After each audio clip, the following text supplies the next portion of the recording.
Hello बच्चों, मैं सत्यम sir आप सभी का स्वागत करता हूँ आपके अपने प्यारे फिजिक्स ज्ञान मुकेश नायक चैनल पर।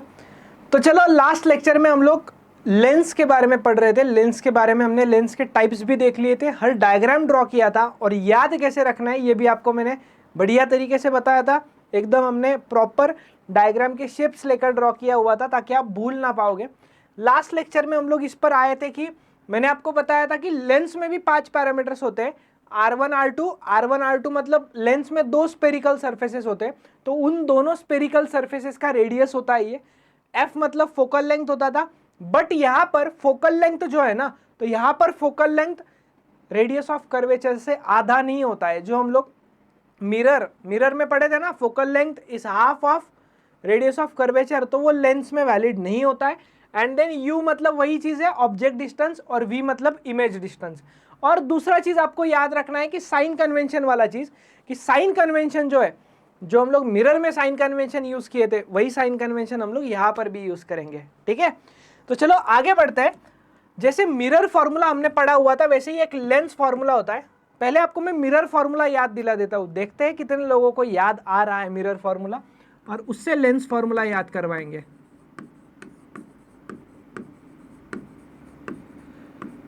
मिरर फॉर्मूला होता था 1/f is equals to 1/v plus 1/u। Okay, lens formula भी कुछ ऐसा ही आता है, बस एक साइन चेंज हो जाता है। कौन सा साइन चेंज होगा ये आपको तो आइडिया लग ही गया होगा।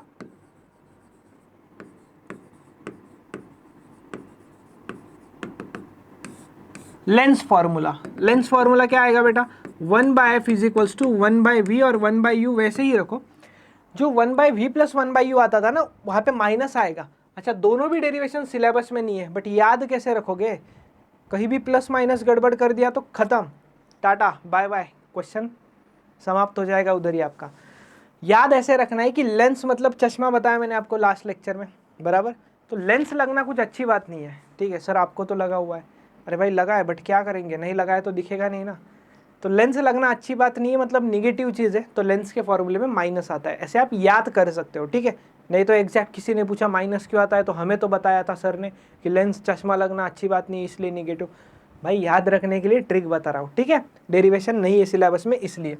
ये हुआ आपका लेंस फॉर्मूला। देन इस फॉर्मूले को साइन कन्वेंशन के साथ यूज करना है, इसलिए हम लोग यहां पर लिख देंगे यूज फॉर्मूला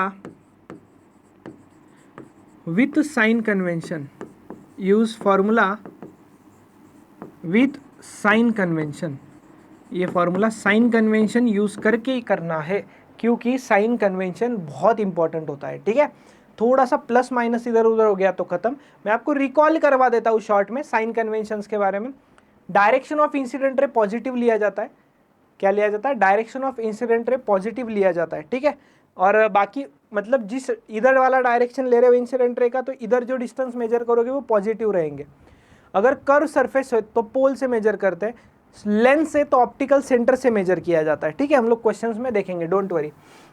ये फॉर्मूला हो गया। इसमें क्या क्या चीज़ क्या क्या है, एफ फोकल लेंथ है, यू ऑब्जेक्ट डिस्टेंस है, वी इमेज डिस्टेंस है, सारी चीज़ें वही सीपीटी जो हम लोग पढ़ते आ रहे हैं ऑप्टिक्स से स्टार्टिंग से। एक चीज़ होता है पावर ऑफ लेंस। क्या होता है पावर ऑफ लेंस, जैसे पावर ऑफ मिरर आया था ना, वैसे पावर ऑफ लेंस भी होता है। अच्छा, पावर ऑफ लेंस तब मैंने आपको बताया था, याद है, चश्मा वगैरह बनवाने जाते हो तो कैपिटल डी लिखा होता है, 1.5 कैपिटल डी निगेटिव में, -1.0 डी, मतलब वो डी मतलब डायोप्टर होता है। Dioptre is a unit of power of lens, dioptre unit होता है। ठीक है, पावर इज इक्वल्स टू क्या होता है, 1 divided by focal length. Power dioptre में मिलेगा, अगर फोकल लेंथ मीटर में पुट करोगे। पावर डायोप्टर में ही चाहिए, लेकिन फोकल लेंथ कभी कभी सेंटीमीटर में दिया होता है, तो ये फॉर्मूला ऐसे ही नहीं होता है, ऊपर 100 लिखना पड़ता है। कुछ नहीं किया है, मीटर को सेंटीमीटर में कन्वर्ट कर दोगे तो ये भी आ जाएगा। अभी आपको क्वेश्चन तो ऐसा नहीं पूछेगा भाई कि फोकल लेंथ दे दिया गया है, पावर निकालो। इतना इजी तो एग्जाम नहीं है। ठीक है, इतना लल्लू सवाल तो देगा नहीं वो आपको एग्जाम में। एग्जाम में बोलता है 3 4 5 ऐसे लेंस रखे हुए एक के बाद एक। ठीक है, और उन लेंस का पावर निकालो। क्या बोला जाता है, 3 4 2 3 4 5 कितने भी लेंस रखे हुए हैं, वो लेंस मतलब बाजू बाजू में रखे हुए हैं, उनका पावर निकालो।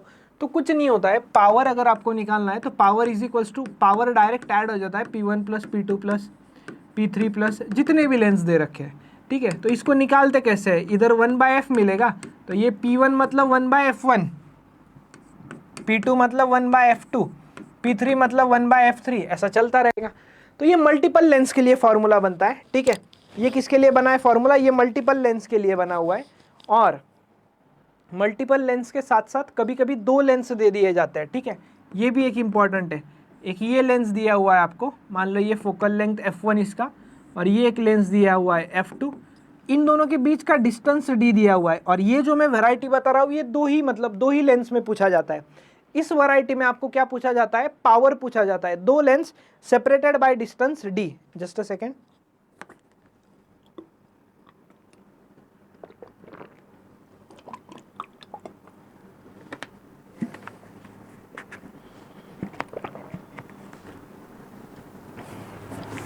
दो lens separated by distance d। तो इस केस में भी पावर पूछा जाता है। इस केस में फॉर्मूला क्या आता है पता है क्या, 1/f is equals to 1/f1 plus 1/f2। Sir same ही तो है, हाँ यहाँ तक तो सेम आया है, यहाँ तक सेम आया है, इसके बाद सेम नहीं आएगा। इसके बाद एक टर्म आता है minus d divided by f1 into f2।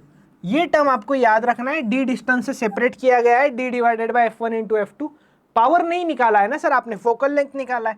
Focal length पूछा कॉम्बिनेशन का, तो ये लिखो, कॉम्बिनेशन का पावर पूछा मतलब दोनों लेंस का, तो 1/f1 मतलब P1, 1/f2 मतलब P2, माइनस d वैसे ही रखो, 1/f1 f2 मतलब P1 P2। फोकल लेंथ पूछे तो ऊपर वाला फॉर्मूला, पावर पूछे तो नीचे वाला फॉर्मूला, बात खत्म। उम्मीद है आपको ये चीज क्लियर हो गई होगी, ठीक है। अगर ये चीज क्लियर हो गई होगी तो हम लोग आगे बढ़ते हैं।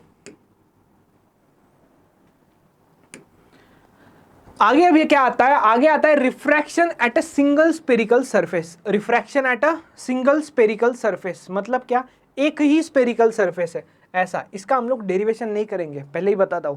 क्यों कर नहीं सकते, क्या कर सकते बट टाइम जाएगा, डेरिवेशन कहीं इंपॉर्टेंट नहीं है, ठीक है।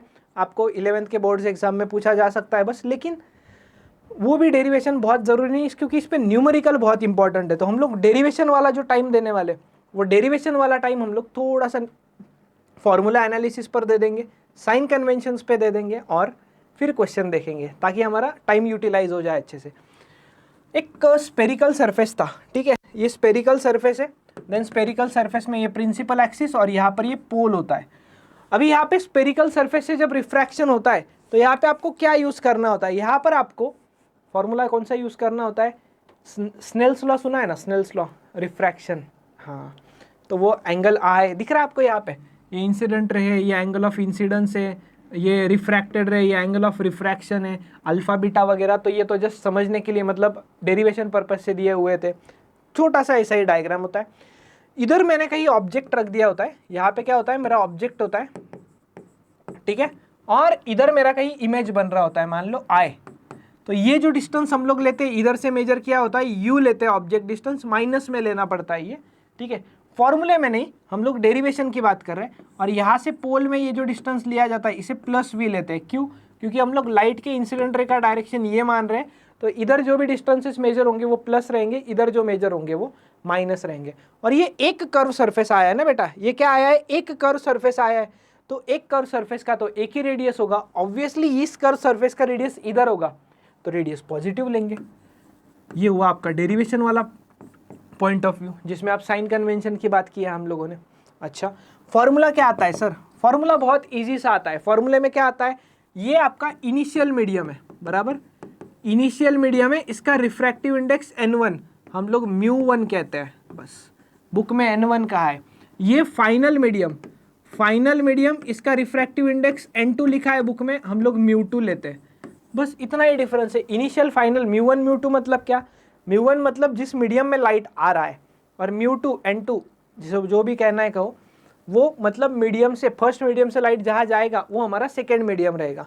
अभी इधर फॉर्मूला क्या बनता है, फॉर्मूला बनता है μ2 minus μ1 divided by r is equals to μ2 divided by v minus μ1 divided by u, खत्म। अभी कैसे याद रखे सर, कभी कभी गलती हो जाता है कि यू इधर आ जाए, वी उधर चला जाए, नहीं होगा। कैसे, देखो मैंने बोला था फॉर्मूला का थोड़ा एनालिसिस करते। Mu two minus mu one, mu two तो फाइनल दूसरे मीडियम का, म्यू वन मतलब पहले मीडियम का जहां से लाइट आया है, आर मतलब उसका रेडियस ऑफ कर्वेचर, और म्यू टू तो सेकंड है ना, सेकंड मतलब जहां इमेज बनेगा, तो सेकंड मीडियम में इमेज बनेगा तो इमेज डिस्टेंस लीजिए उसके साथ। माइनस तो हमारा लेंस वाला फॉर्मूला भी था, वो याद करो। और mu one by mu one मतलब क्या, पहला मीडियम, और पहले मीडियम में ऑब्जेक्ट होगा कि इमेज होगा, ऑब्वियसली ऑब्जेक्ट होगा ना, तो फिर उसमें क्या लिखोगे, म्यू वन लिखोगे। बस ये फॉर्मूला क्लियर। अभी इस फॉर्मूला पर एक क्वेश्चन दे रखा है आपको, जस्ट एक मिनट, टेक्स्ट बुक में आपको बताता हूं मैं क्वेश्चन कहाँ दिया हुआ है।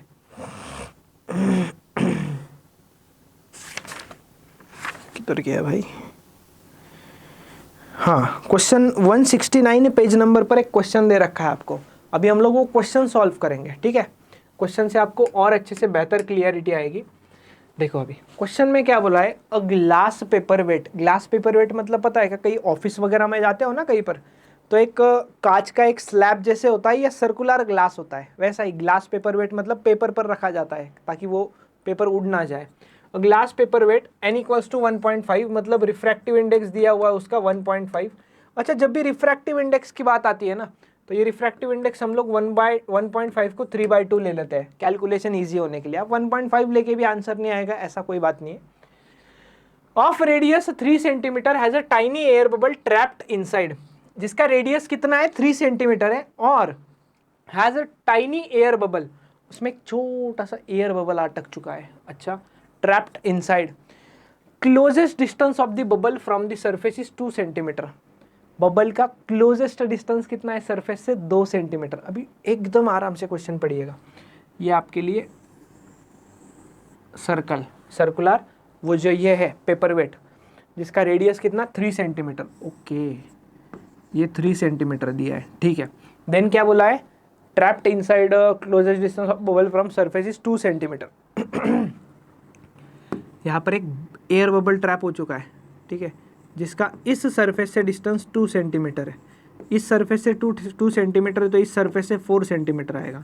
सर कैसे, अरे भाई ये रेडियस 3 है ना, तो डायमीटर 6, और 6 में से 2 गया तो 4, दैट्स इट।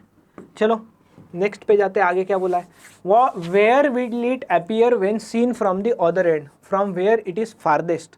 अच्छा, इधर से देखा जाएगा तो कितना दूर दिखेगा, ये वो पूछ रहा है आपको। फारदेस्ट मतलब दूर से दूर, क्लियर यहाँ तक। अभी इसमें क्या यूज करोगे, आप रिफ्रैक्शन फ्रॉम कर्व सरफेस वाला फॉर्मूला यूज करोगे, but refraction from curve surface use करने से पहले आपको कुछ यूज करना होगा, ठीक है। आपको टेक्स्ट बुक में कुछ बच्चों का प्रॉब्लम हो रहा है कि टेक्स्ट बुक में क्वेश्चन में थ्योरी दिया हुआ है, आंसर में वो नहीं समझ पा रहे, तो क्वेश्चन में क्या बोला है, क्वेश्चन में डायग्राम तो दिया हुआ है, according to the symbols used in the equation 9.4, जो ये हमारा इक्वेशन था ना, वही इक्वेशन की बात चल रही है। आगे क्या, n1 refractive index of medium of real object और n2 refractive index of other medium. Other medium जब भी नहीं दिया होता, ये मीडियम कौन सा है बेटा, ग्लास है, और अदर मीडियम मतलब क्या है ना, एयर है। ग्लास का रिफ्रैक्टिव इंडेक्स आपको दिया हुआ है 1.5, 3/2 जिसे मैं कह रहा हूँ, और एयर का नहीं दिया होता है। याद रखना, एयर का रिफ्रैक्टिव इंडेक्स वैसे तो 1 से थोड़ा ज़्यादा होता है, बट स्लाइटली ग्रेटर होता है, इसलिए हम लोग 1 लेकर चलते हैं, वैक्यूम का भी और एयर का भी। आगे n1 n2 जो बोला है वो उसे कोई प्रॉब्लम ही नहीं है, ये हमारा μ1 है और ये हमारा μ2 है, क्योंकि जो पहला मीडियम रहेगा ना, जहां से लाइट आ रहा होगा, जहां पे ऑब्जेक्ट होगा, अभी हमारा ऑब्जेक्ट कौन है यहाँ पर हमारा ऑब्जेक्ट ये टाइनी एयर बबल है जो कि अटक चुका है उस ग्लास स्लैब में। निकालना नहीं है भाई, बस हमें देखना है कितने डिस्टेंस पे दिखेगा। देन क्वेश्चन में और कुछ यूज किया है, μ1 μ2 मैंने बता दिया। यू मतलब क्या होता है, ऑब्जेक्ट का डिस्टेंस होता है। हमें इमेज डिस्टेंस चाहिए, इमेज कहाँ बनेगा, अभी ऑब्जेक्ट डिस्टेंस कहाँ से मेजर करना है बेटा, ऑब्जेक्ट डिस्टेंस यहाँ से मेजर करोगे, ऑब्वियसली इधर से मेजर करोगे तो इंसिडेंट लाइट का डायरेक्शन ये है पॉजिटिव, क्योंकि इधर जाएगा ना, ऑब्जेक्ट मतलब बबल इधर था, आपका आई मतलब आपका क्या है, ऑब्जर्वर का, जहाँ से ऑब्जर्व कर रहे हो वो इधर है, इधर से इधर आओगे, इधर से इधर आओगे तो यू कितना लोगे, -4 सेंटीमीटर लोगे। फॉर्मूला क्या बनता था हमारा, फॉर्मूला क्या बनता था, μ2 - μ1 divided by R is equals to μ2 divided by v minus μ1 divided by u। μ2 - μ1 में आपको क्या नहीं पता, आपको μ2 पता है, 1, μ1 पता है कितना है भैया 1.5 डिवाइडेड बाय r, रेडियस भी दे रखा है ना, रेडियस कितना दिया हुआ है 3 सेंटीमीटर। कितना लोगे रेडियस, मेजर कहाँ से करोगे, ज़रूरी ये है ना। तो कर्व सरफेस ये है, यहाँ से सारे डिस्टेंस मेजर होंगे आपके, तो इसे ना आप पोल कह दो तो भी कोई प्रॉब्लम नहीं है, इसे आप पोल कह दो तो भी कोई प्रॉब्लम नहीं है। तो रेडियस कितना लोगे -3 सेंटीमीटर। सर माइनस क्यों ले रहे हो इसे भी, अरे इधर मेजर हो रहा है ना बेटा, यू ले लिया, हाँ आर कितना लिया -3 सेंटीमीटर, μ2 कितना है भैया, μ2 1, वी कितना है, वी देख लो भाई कितना है, वी निकालना है हमें, माइनस μ1 कितना है 1.5 लिखो क्या, ठीक है लिख दो 1.5, और u कितना है, u -4 है, हाँ v निकल जाएगा, क्वेश्चन सॉल्व हो जाएगा। बस सिंपल कैलकुलेशन पे ध्यान देना, बच्चे गलती कर देते हैं इस कैलकुलेशन में। 1 - 1.5 - 0.5 divided by -3 is equals to 1 by v, minus minus plus, और इसे 3/2 लिख दूँ क्या, 1.5 डिवाइडेड बाय 4, 3/2 लिख दूँ, इसको 3/2 लिख दो ना, तो 2 मल्टीप्लाई हो जाएगा, तो ये 3/8 आएगा, ठीक है। ये minus minus cancel, 0.5 divided by 3, 0.5 divided by 3 मतलब ये हो जाएगा 1/6 is equals to 1 by v plus 3/8। आपको निकालना v है ना, तो 1 by v is equals to क्या कर दो, 1/6 माइनस 3/8 कर दो, क्रॉस मल्टीप्लीकेशन करना, 8 - 6 × 3 18 डिवाइडेड बाई 6 8 जा 48, तो 8 - 18 -10 divided by 48, -10 by 48 -1 divided by 4.8। तो आपका आंसर मिल रहा है यहाँ पे 1 by v is equals to -1/4.8, ठीक है। तो ये v कितना मिला आपको, v मिला -4.8 सेंटीमीटर। ये क्या हुआ आपका, इमेज डिस्टेंस हुआ। चेक करो क्वेश्चन में, आंसर में भी दिया हुआ है -4.8 सेंटीमीटर। अभी माइनस मतलब क्या, कम हो गया क्या, अरे नहीं भाई, माइनस मतलब साइन कन्वेंशन चल रहा है ना, माइनस मतलब यहाँ से 4.8 दिखेगा आपको। जरूरी नहीं है हमेशा रियल डेप्थ और एपरेंट डेप्थ में रियल डेप्थ ही ज्यादा है, एपरेंट भी ज्यादा आ सकता है, एपरेंट भी ज्यादा आ सकता है, क्योंकि ये कर्व सरफेस का क्वेश्चन है। प्लेन सरफेस में हमेशा रियल डेप्थ ज्यादा होता था एपरेंट डेप्थ से, बट कर्व सरफेसेस के केस में रियल डेप्थ कम हो सकता है, ज्यादा हो सकता है। कर्व सरफेस में कुछ भी हो सकता है पॉसिबिलिटी, कर्व सरफेस को कोई प्रेडिक्ट नहीं कर सकता, प्रोबेबिलिटी है कि क्या कुछ भी आ सकता है। तो हमारा आंसर गलत आता है ऐसा नहीं सोचकर चलना है। ये यहाँ पर था ना एयर बबल 4.8 मतलब 0.8 इधर घिसका हुआ दिखेगा और यहाँ ऑब्जर्व होगा, वो समझ में आया। अभी यहाँ पे लिख देता हूं मैं, negative sign indicates the direction, indicates the, क्या कह सकते हैं, negative sign indicates position that is towards left and in case of curve mirrors apparent depth may be greater than real depth, may be greater than real depth कह रहा हूं, मतलब हर बार होगा जरूरी नहीं है, ठीक है। ये पूरा क्वेश्चन आपको आपके नोटबुक में लिख लेना है। क्यों लिखना है पता है, क्वेश्चन एकदम बढ़िया सा था, कॉन्सेप्ट बढ़िया था, और इससे आपका कर्व सरफेस भी क्लियर हो गया, रियल डेप्थ एपरेंट डेप्थ भी क्लियर हो गया कि रियल डेप्थ एपरेंट डेप्थ सिर्फ प्लेन सरफेस के केस में नहीं होता है, तो वो कर्व सरफेस के केस में भी आ सकता है। चलो, उम्मीद है आपको लेक्चर पसंद आया होगा, बढ़िया से मजा आया होगा, साइन कन्वेंशन में भी, न्यूमेरिकल में भी, ठीक है। तो बस यार, वीडियो अच्छा लग रहा हो तो प्लीज़ लाइक कीजिएगा और कमेंट कीजिएगा आपको वीडियोस कैसे लग रहे हैं। बच्चे देख रहे हैं, लाइक कर रहे हैं, कमेंट नहीं कर रहे यार, मोटिवेशन मिलता है। आपको लेक्चर कैसे लग रहा है बताओ, फ्री में बढ़िया कंटेंट मिल रहा है, ठीक है। इसलिए बस रिक्वेस्ट है कि देखिए, आपको अगर लेक्चर अच्छा लग रहा होगा तो कमेंट कीजिएगा। चलो, मैं सत्यम भंडारी यहीं पर रुकता हूँ, हम लोग मिलेंगे अगले लेक्चर में। अगले लेक्चर में हम लोग लेंस मेकर इक्वेशन देखेंगे। लेंस मेकर इक्वेशन मतलब ये जो चश्मे बनते हैं ना, इन्हें लेंस कहते हैं, ये बनते कैसे हैं ये हम देखेंगे। तो चलो, बाय बाय, टेक केयर, मिलेंगे हम लोग अगले लेक्चर में। पढ़ते रहिए, रिवाइज करते रहिए।